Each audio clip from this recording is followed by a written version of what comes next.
So sleeper teams, what I want, with all we could each do, we'll pick an actual legit sleeper team that we think is gonna, is not really talked about too much. And then we're gonna take a deep sleeper, a coma team, if you will, that ain't nobody talking about. Ain't nobody. And why they could potentially go far this year.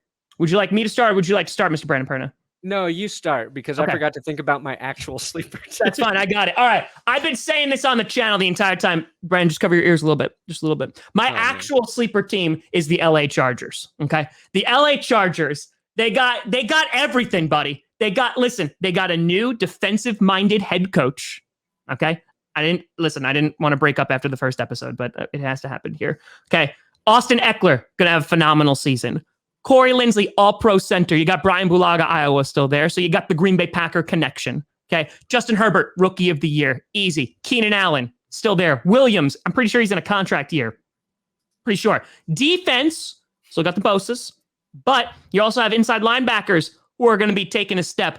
But Derwin James is also coming back. And the biggest problem with the Chargers last year is their defense was like, oh, you liked that lead? Oh, you didn't want us to let the other team score? Oh, that's on me. That's my bad. So if they can just suck like 18% less, I think that they could go pretty far this year.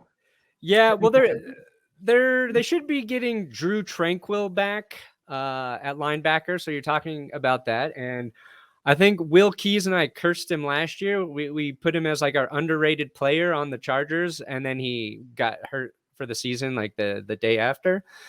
Derwin James, hopefully he stays healthy for the season. Very, very talented safety. He's so good. Really took Jason Verrett's spot of being the best player who's kind of always hurt for the Chargers.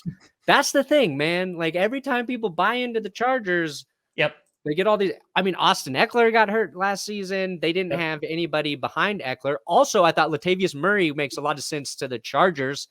You got Eckler and then you got Murray because their running back depth behind Eckler last year, an issue. I think in addition to the defense, that kind of hurt the Chargers. Who their backup backs? It's like Josh Kelly and Justin Jackson. All I'm saying is if they're able to stay healthy. Yeah, fair enough. I don't agree with that because I feel like people say the Chargers are the sleeper team every year, and it just but this time I'm saying right. I don't talk about it in the other years. This time I'm saying it. Yep. All right, so then a coma team, coma, deep sleep. I'm like going back and forth here because like this is when you just throw darts against the wall. Mm-hmm. I think honestly, it's between two teams.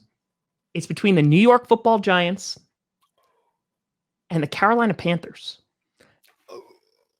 I'm going deep in there. I think I want to give a slight edge actually to the Giants because their defense at the end of the year looked pretty damn good. Saquon's coming back for 3 games before he gets injured behind that offensive line again.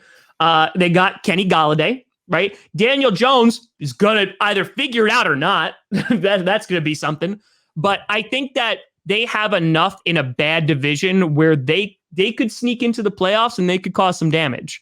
The Panthers are another one too. Like I feel like a lot of that's going to rest on Sam Darnold. They have a very young defense that they're reconstructing, but I feel like either of those teams could be like my deep coma sleeper teams.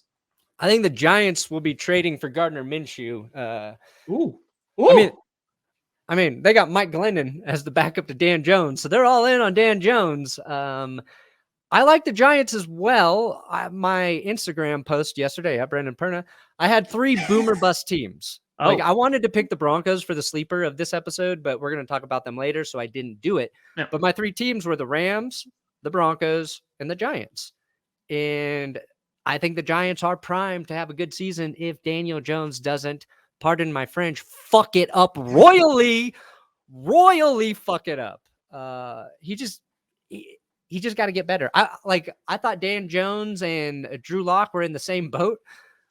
Basically, this is their prove it season, but Vic Fangio said, no, we're going with Teddy Bridgewater. So we're not even going to give him the opportunity. I just want to see a movie be made about like the New York Giants during this time, really New Jersey, and them to just highlight Daniel Jones like taking off and running 80 yards. And it's like this looking back, he's like, I'm gonna win. And then just the slow fall. Like I want to see that in a Hollywood film. And I would go see it. Here's a question. Is Daniel Jones the sneakiest fast player in the NFL? And by that, we mean, is he the fastest white guy in the NFL? Because when you say sneaky fast, you're talking about sneaky fast. A guy, and he like it's beyond that. He looks like he would be slow, but I believe on that run, you know what? Reached the same speed as Tyreek Hill. You know what? I would not necessarily disagree with that. Jimmy with a fitty saying Bud Light Seltzer, yee. Okay, Jimmy, you're paying Tom's mortgage this month. that it's just with the Bud Light. It's just now I'm gonna have to buy some Bud Light. It's gonna be bad. You know what? I would agree with that. I think because no one thinks he's fast, right? Yeah. Like you look at like a Taysom Hill, he's fast, right? Like he's fast. You look at like some other receivers, you're like, oh yeah, they go fast. Right. I mean, of course, Henry Ruggs go fast. Eric Stokes go fast. You know, we all know that they go fast. And Dan Jones go fast. Now Daniel Jones go fast. Daniel Jones does go pretty fast. So I'm saying he might be the fastest unsuspecting player in the league. Okay. So yeah, okay, Giants. I agree. I know I'm supposed to probably like disagree with you on these. Like if we were to take there's no agree or disagree, buddy. It's good. This is why they won't do it. Oh wait, no, we're still auditioning. Oh yeah, LeBron is the greatest of all time, and that's why. That is why. Your coma team that nobody's talking about, Brandon Perna.